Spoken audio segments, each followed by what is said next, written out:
So we've talked about binary numbers, and we've talked about decimal and hexadecimal number, but we have not talked about negative numbers. We need to have some way to be able to represent hexadecimal and binary numbers in negative. So some really smart people came up with the idea that we can use the first leading bit to represent negatives. If the leading bit is a 1, it is a negative number, and if the leading bit is a 0, it's a positive number. This is called 2's complement. So we're going to take a negative 20 and let's see if we can represent it as a binary number. It's actually a 4-step process. The first step in the process is to convert the positive number. So I'm going to take a 20 and I'm going to convert it to binary. And if I did my math correct, a positive 20 is 10100. I have a couple of leading zeros on this one, but that's acceptable. The second step is to expand this number out to 16, 32, or 64 bits, depending upon the size of the system that you're working with. Most likely you have a 64-bit system, but I don't want to write 64 bits, so I'm just going to expand it out to 16. So I have 16 bits, and I'm going to fill in my binary 21. This is my binary 21, and all of the preceding bits will be 0. So once I have it expanded out to 16 bits, which I'm going to assume that's the size of the system that I'm running on right now, the third step is to flip the bits. So I'm going to take each one of the bits, I'm going to reverse its value. If it's a 0, we'll switch it to 1. So I'm going to start on this end. This is going to be 1, 1, 0, 1, 0. That is my binary 20 that has been reversed, and that means all of the other leading zeros will be 1s. Okay, I think I have 16 bits here. So the fourth step in the process is to add 1. So I'm going to take this 16-bit binary number and I'm going to add 1 to it. This is going to require me to get my binary math skills. In decimal, 1 plus 1 is 2, but there is no 2 in binary, and so we know that a binary 2 is equivalent to a 1, 0. That means that I am going to have a 1, 0. So once again, I have a 1 plus 1. This is 1, 0. Now I have a 1 plus 0, which is 1, and since there is no carryover, all of the rest of the bits will remain the same. This is going to be a 1 and a 0, and then all of the preceding or the leading ones will remain the same. So this 16-bit leading 1 number is equivalent to a negative 20. Let's try another one. Let's do a negative 209. So remember, it's a 4-step process. The first step in the process is to convert the positive number. So I'm going to create a binary value that is 209. So 1101, 0001. This should be a binary positive 209. So the second step is to expand. I'm going to assume a 16-bit system, so I'm going to expand it out to 16 bits. And I will have leading zeros to expand it out to 16 bits. All right, so this is my expanded 16-bit binary number. The third step in the process is to flip the bits. So I'm going to take each one of the digits and I'm going to reverse its value. Once I've done that, the fourth step in the process is to add 1.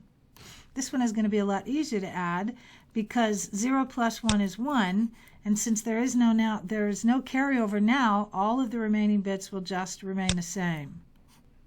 And with an extra little bit of spacing between the individual nibbles, this 16-bit binary number is equivalent to a negative 209. It is only a negative number if the leading bit is a 1 and the number is expanded out to the full size of the system that it's running on. So if it's a 16-bit system, it has to be a leading 1 16-bit number. If you're running a 64-bit system, it would have to be a leading 1 64-bit number. All right, so I'm going to give you a negative number, and I want you to convert it into binary. So your negative number is a negative 130.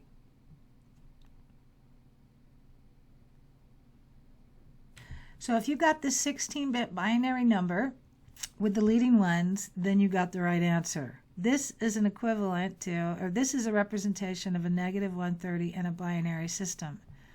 And so the first question that I would have to ask is prove it. I don't believe that this is a negative 30. How can you prove to me that this is a negative 30? Well, the only way that I know how to prove it is through math. If we take a negative 30 and we add to a negative 30 a positive 135, what should our answer be? If I did my math right, the answer should be 5, a positive 5 nonetheless. Somehow I lost a digit on my number. So if this is a negative 130, if I were to add a positive 135 to it, you're telling me that my answer should be 5. Well, let's see what happens. Here is my negative 130. You're trying to convince me that this is a negative 130. Oh, and that last digit that disappeared is a 0, not a 1, excuse me. So the first thing that I need to know is what a binary 135 is. All right, so if you might want to check my work to make sure that the second row contains a positive 135. And all I'm going to do is I'm going to add these two numbers together, because we said a negative 130 plus a positive 135 is equivalent to a positive 5. So I'm going to add the two of them together. So a 0 plus a 1 is a 1. We're going to say that in this row right here, a 1 plus a 1 is a 10. So I'm going to put a 0, a 1, 0. Well, now I have three ones. I have the 1 carryover, the 1, and the 1. Well, I know that a decimal 3 is equivalent to a binary 11. So there'll be a 1 carryover, and there'll be a 1 in the 1's place. This takes me back to a 1 plus 1, which is 10. So I'll do the carryover and the 0.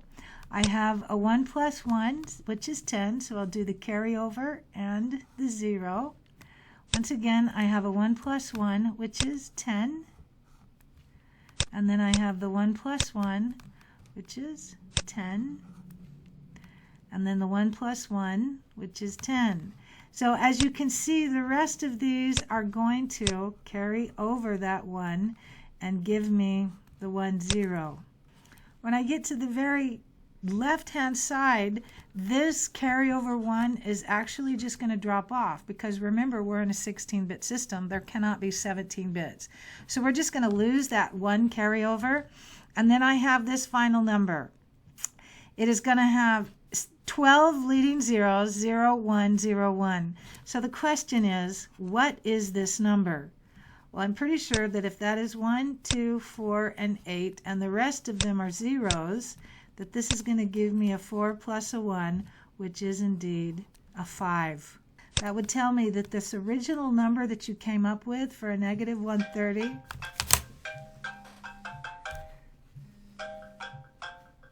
All right, so we find out that our original number is a representation of a negative 130. We have had proof.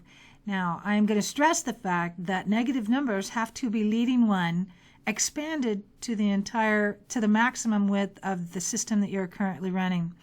This is a binary 5. It is indeed a leading 1 number, but this is not a negative number, because in a 16-bit system, that would leave 13 of the leading bits as 0. So this all by itself is not a negative number. It has to be a leading 1 number at the maximum capacity of the system that you're running, and modern day systems are 64-bit systems. Let me know if you have any questions or concerns.